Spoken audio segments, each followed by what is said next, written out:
Dalam setiap kehidupan memiliki perubahan baik dalam bidang teknologi maupun pola pikir manusia. Manusia selalu ingin mencoba sesuatu yang baru sesuai dengan kemajuan zaman. Hal ini dapat kita lihat melalui kebudayaan manusia pertama, yaitu Adam dan Hawa. Ketika ada dalam Taman Eden, mereka merasa malu tidak menggunakan busana.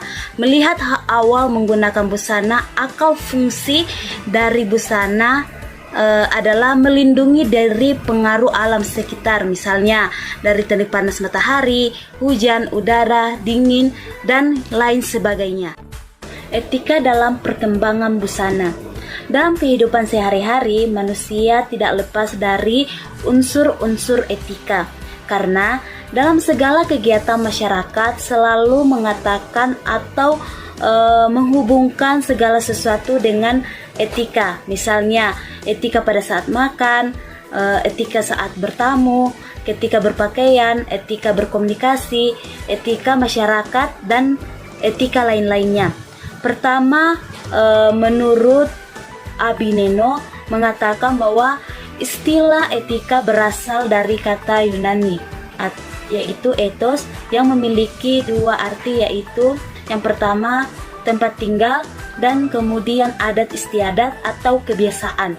Kedua, menurut Kamus Besar Bahasa Indonesia, pengertian etika adalah ilmu tentang apa yang bijak dan apa yang buruk, dan tentang hak dan kewajiban moral. Etika juga dipakai dalam berbagai hubungan dalam berbusana, merupakan kebiasaan dalam kehidupan masyarakat. Maka secara tidak sengaja atau tidak sadar, etika berbusana juga berkembang dan sampai sekarang menjadi peraturan tidak tertulis dalam masyarakat. Dalam etika juga terkandung moralitas yang memiliki arti kelakuan yang membentuk prinsip-prinsip menentukan tindakan-tindakan yang benar atau salah. Ketiga, menurut pandangan Kristen. Menurut pandangan Kristen, etika adalah pandangan tentang manfaat peraturan-peraturan dan tentang manfaat moral atau kesusilaan erat dengan hubungan dengan pandangan hidup sebagai manusia yang taat kepada Tuhan. Orang Kristen harus dapat menjadi saksi dalam setiap aspek kehidupan karena kita hidup dalam lingkungan masyarakat yang sudah memiliki peradaban, sehingga dalam bertindak harus benar-benar sesuai dengan tuntutan yang bersifat positif. Dalam hal ini, sebagai orang Kristen perlu memiliki pertimbangan-pertimbangan yang sesuai dengan pandangan Allah, dan makhluk yang memiliki moral mampu melakukan yang benar sehingga mempunyai kebebasan untuk memilih. Etika tidak dapat lepas dari kebudayaan yang dipegang oleh suatu kelompok atau lingkungan, maka kebanyakan orang yang mengutamakan etika sebagai prinsip hidup dalam segala bidang kehidupan titik masyarakat menilai bahwa menggunakan busana harus sesuai dengan keadaan, kebudayaan, etika sopan santun. Etika dengan perkembangan busana masa kini. Perkembangan busana pada masa kini cukup beraneka ragam dan mode yang berjiwa muda yang sedang digemari oleh masyarakat. Saat ini adalah mode yang berjiwa muda dan dapat dikatakan banyak bermunculan busana yang seksi dan modis. Terjadi pergeseran sopan santun sebagai akibat dari perkembangan zaman yang dimana busana tidak lagi memperhatikan etika. Hal ini dapat diartikan bahwa hubungan etika berbusana dalam perkembangan mode masa kini memiliki peran yang sangat penting dalam masyarakat. Yang berikut kajian tentang busana.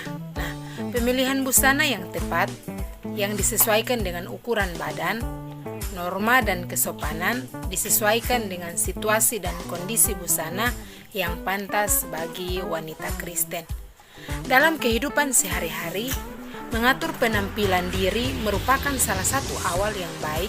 Seseorang harus mengerti dengan jelas akan besar yang akan digunakan dalam situasi formal atau non-formal. Nah, arti kata formal itu berarti resmi atau tempat yang akan memiliki arti penting seperti sekolah, instansi pemerintah, kantor, dan lain sebagainya. Busana non-formal adalah busana yang digunakan dalam kehidupan sehari-hari yang tidak resmi seperti di rumah, di pasar, di dapur, dan lain-lain. Busana formal ini memiliki sifat santai dan bebas, tidak ditentukan adanya, jenis bahannya, kesempatan, namun tetap sopan dan menarik. Meskipun demikian, busana non-formal tetap harus diperhatikan. Berikut busana semi-formal. Ada beberapa busana semi-formal yang digunakan dalam suasana kerja karena tuntutan profesi yang mewajibkan atau mengharuskan berbusana semi-formal, yaitu seperti busana bagi pekerja di proyek-proyek yang mana diharuskan untuk berbusana semi-formal khususnya bagi pekerja. Fungsi busana. Ada dua fungsi dari busana, yaitu yang pertama, bermanfaat melindungi tubuh, kemudian yang kedua, dapat memperindah tubuh. Itu adalah fungsi daripada busana. Kemudian bagian yang berikut, menutupi kekurangan dari bagian tubuh.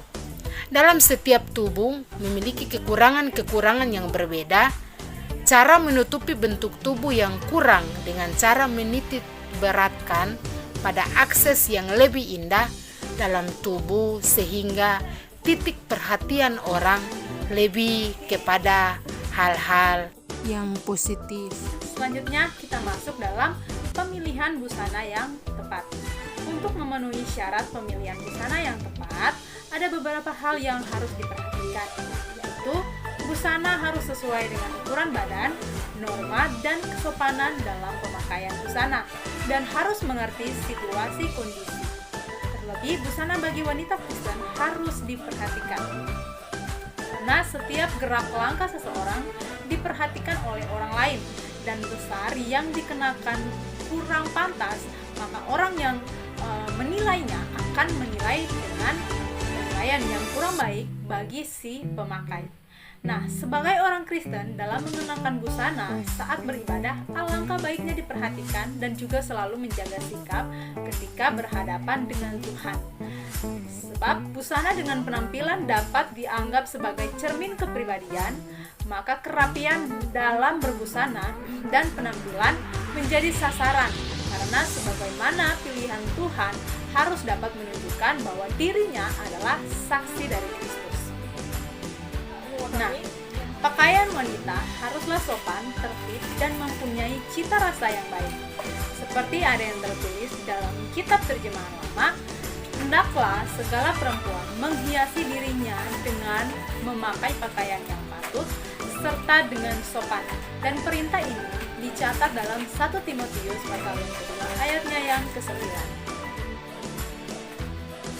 Jadi, pengertian berbusana yang pantas bagi wanita Kristen merupakan hal yang harus benar-benar diperhatikan, terlebih dalam melayani sebagai pemimpin jemaat. Selanjutnya, kita masuk dalam penerapan etika berbusana bagi wanita Kristen masa kini.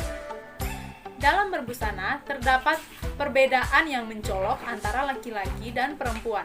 Misalnya, berbusana itu adalah hal yang sangat berpengaruh dalam transformasi sebuah zaman, seperti yang telah dijelaskan bahwa fungsi dan tujuan yang besarnya adalah melindungi tubuh dan memperindah tubuh.